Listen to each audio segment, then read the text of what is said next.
Hello friends, welcome to defence matrix. तो जो news आई है वो बिल्कुल भी अच्छी नहीं है। राजस्थान के उत्तरलाई में इंडियन एयरफोर्स का MiG-21 फाइटर एयरक्राफ्ट जो है वो क्रैश हुआ है, जो कि एक ट्विन सीट वर्जन था और इसमें दोनों पायलट की जो जान है वो चली गई है।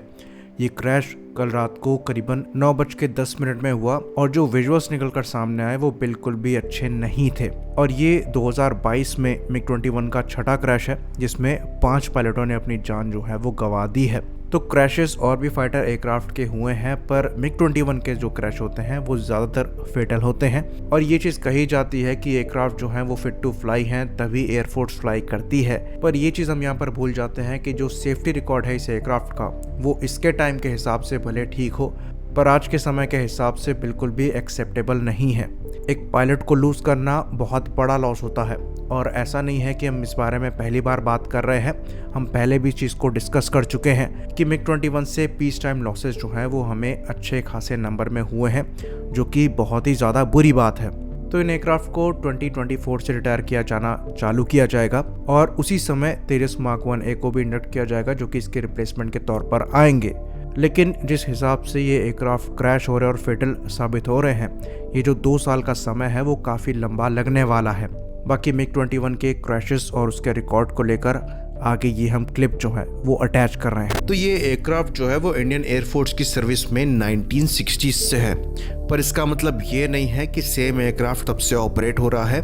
काफ़ी वर्जन्स बीच में आए और अभी जो फिलहाल ऑपरेशन में है वो MiG-21 बाइसन है, जो कि अपग्रेडेड MiG-21 बेस एयरक्राफ्ट है, जिनको इंडियन एयरफोर्स ने 2008 में रिसीव किया था। तो ये एयरक्राफ्ट डेफिनेटली 2008 में रिसीव किए गए थे, पर इसका मतलब ये नहीं है कि ये तब बनकर आए थे।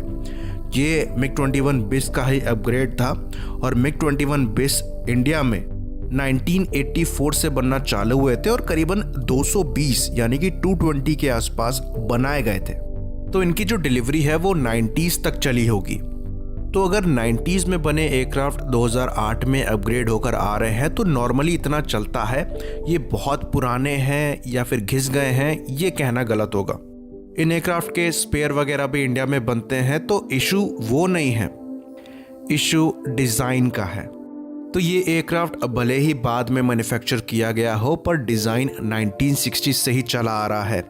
इसके जो फ्लाइट कैरेक्टरिस्टिक्स हैं वो इफ़ेक्टिव ज़रूर हैं, पर सेफ्टी के मामले में इसमें बहुत ज़्यादा ध्यान नहीं दिया गया था, क्योंकि वो समय ही कुछ ऐसा था। टाइम बदलता गया, नए नए वर्जन आते गए, कुछ चीज़ें ऐड करी गई, पर साइज़ लिमिटेशन की वजह से जो अपग्रेड हैं वो लिमिटेड रहे। तो MiG-21 बाइसन जो है वो अपग्रेड था MiG-21 बेस का, जो कि बेस था MiG-21 93 अपग्रेड पे, जिसमें एक नया रडार लगाया गया जो कि 50 किलोमीटर के अराउंड टारगेट को देखने में सक्षम था।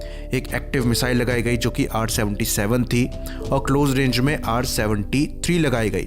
साथ में इसमें हेलमेट माउंटेड साइट को लगाया गया, जिसकी वजह से डॉग फाइटिंग में इसकी कैपेबिलिटी काफ़ी ज़्यादा बढ़ गई। इनकी जो जैमिंग कैपेबिलिटी है उनको भी इम्प्रूव किया गया। तो कॉम्बैट के हिसाब से जो अपग्रेड्स हैं वो इसमें किए गए, बट सेफ्टी अपग्रेड्स जैसे कि इंजन में फेडेक कंट्रोल होना, फ्लाई बाय वायर सिस्टम होना, ये सब मिसिंग है MiG-21 से। तो मॉडर्न स्टैंडर्ड के हिसाब से एयरक्राफ्ट में सेफ्टी का काफ़ी ज़्यादा ध्यान रखा जाता है, स्पेशली सिंगल इंजन एयरक्राफ्ट में, जहाँ पर एक नहीं, 2 नहीं, 4 लेयर सेफ्टी को ध्यान में रखकर एयरक्राफ्ट को बनाया जाता है। इंजन वगैरह की बात करें तो वहाँ पर भी फेडेक कंट्रोल दिए जाते हैं, जो कि इंजन की परफॉर्मेंस तो एनहेंस करते ही हैं, साथ में सेफ्टी का भी ध्यान रखते हैं। MiG-21 में वो भी मिसिंग है। तो MiG-21 के जो तुमांस्की इंजन है यानी कि R-25-300, वो थ्रस्ट तो प्रॉपर जनरेट करते हैं, उनकी सर्विसिंग काफ़ी पुअर है, सर्विस लाइफ काफ़ी कम है और जो सेफ्टी रिकॉर्ड है वो भी कुछ खास नहीं है। तो अगर आप इनमें आफ्टर बर्नर को 10 मिनट से ज़्यादा यूज़ करते हैं बिना इमरजेंसी आफ्टर बर्नर का स्विच दबाए हुए, तो ये फ्लेम आउट हो जाएगा और स्विच दबाने के बाद भी गारंटी नहीं है कि ये फ्लेम आउट ना हो।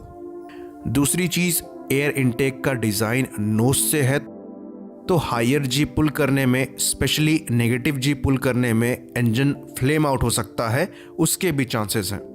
तो एक बार इंजन अगर फ्लेम आउट हो गया, उसके बाद जो रिलाइट का प्रोसेस है यानी कि इंजन को दोबारा स्टार्ट करने का प्रोसेस है वो थोड़ा टाइम लेता है। डेल्टा विंग होने की वजह से एयर ड्रैग ज़्यादा है तो एयरक्राफ्ट स्पीड भी जल्दी लूज़ करता है, तो ये काफ़ी डेंजरस सिचुएशन हो जाती है।